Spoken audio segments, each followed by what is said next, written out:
प्यारे बच्चों, नमस्कार। मैं सूर्य प्रकाश, आदर्श विद्या मंदिर माउंट आबू। तो भाई, आज की संस्कृत की ऑनलाइन क्लासेज में एक बार फिर से आप सभी का स्वागत है। तो पिछली वीडियो में हम पढ़ रहे थे व्याकरणम, और व्याकरण में हमने पढ़ी थी संधि। और संधि के अंदर हमने पढ़ लिया था ये दीर्घ संधि और गुण संधि दोनों हमने कर लिए। इसके बाद में आज हमारी आगे आती है वृद्धि संधि। और वृद्धि संधि के अंदर ये सूत्रम सूत्र दिया गया है। संस्कृत का जो व्याकरण है ये सूत्रों के आधार पर चलती है। जैसे गुण संधि में एक सूत्र था आद गुण है, अदेंग गुण है। और दीर्घ संधि के अंदर भी एक सूत्र था अकह सवर्ण दीर्घ। तो इस तरह से ये जो व्याकरण है ना, इन सूत्रों के आधार पर चलती है।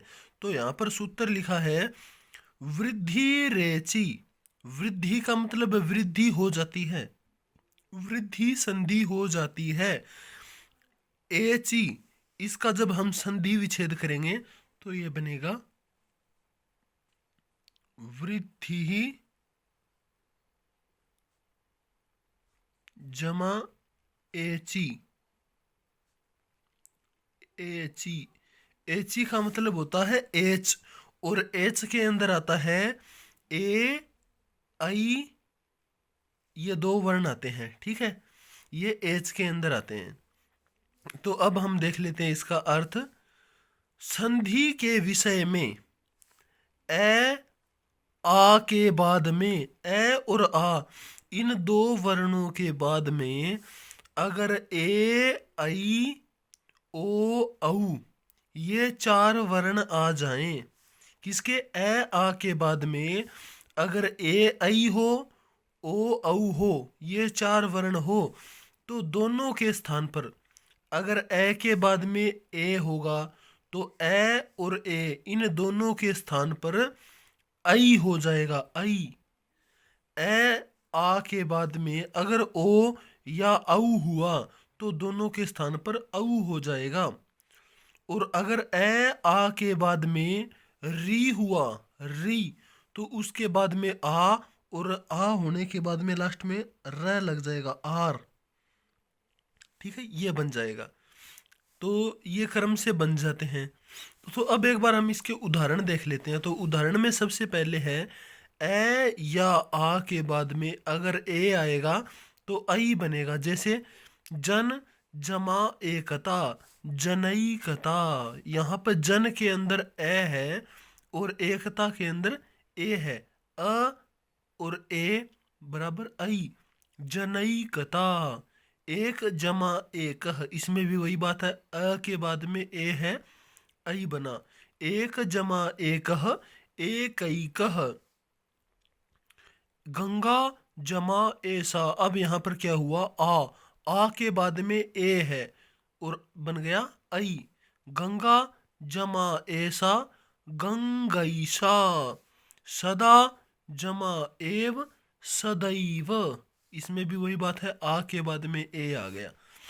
अब आता है दूसरा उदाहरण। ए आ के बाद में अगर ओ हुआ तो क्या बनेगा, औ। अगर ए आ के बाद में ओ है तो औ बनेगा। जैसे ए के बाद में देखो वन जमा औषधि, वन, वन के अंदर लास्ट में है अ, और औषधि इसके अंदर है ओ। ए ओ मिलके बन गया औ। वनौषधि। जल जमा ओघ, जलौघ। ये तो थे ए के उदाहरण। अब आता है आ के बाद में ओ है तो भी औ होगा। जैसे गंगा जमा ओघ, गंगौघ। महा जमा औजसः, महौजसः। आगे लिखा है ए आ के बाद में अगर औ, पहले तो ओ का उदाहरण था, अब आता है औ का उदाहरण। ए आ के बाद में औ होता है तो भी औ ही बनेगा। जैसे कृष्ण जमा औत कंठ्यम, कृष्णौत कंठ्यम।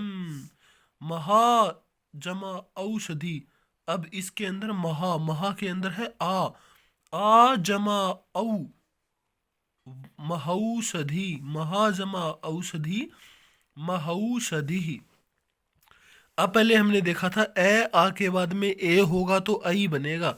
अब देखो ए आ के बाद में अगर आई हुआ तो क्या बनेगा, देव जमा ऐश्वर्यम, देवैश्वर्यम, देव के अंदर अ है और ऐश्वर्यम के अंदर आ है, दोनों को मिला के बना देवैश्वर्यम।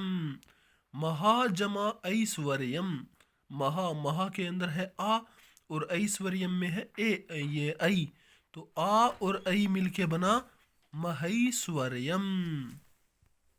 आगे है ए जमा, ए और आ के बाद में अगर री आ जाए तो क्या करेंगे, आ बनेगा। मैंने बताया था ना वृद्धि 3 होती है, ए ये सॉरी आ, आई और औ होती है, लेकिन आ री के बाद ये आ के बाद में अगर री होगा ना तो वृद्धि तो आ ही होगी, लेकिन एक सूत्र है संस्कृत व्याकरण के अंदर, ऊ रण र परह, यानी कि अगर री होगा तो उससे परे र लग जाएगा, और इस री की जगह पे अगर होगा लरी तो यहाँ पे ल बन जाएगा।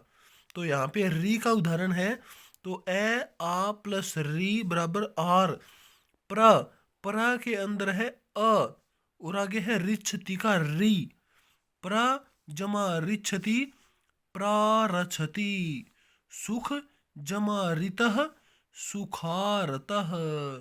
तो ये आज हमारी सारी की सारी वृद्धि संधि पूरी हो चुकी है। इसके बाद में आगे 1-2 संधि और है, वो हम अगली वीडियो में करेंगे। तो ठीक है भाई, तब तक के लिए धन्यवाद।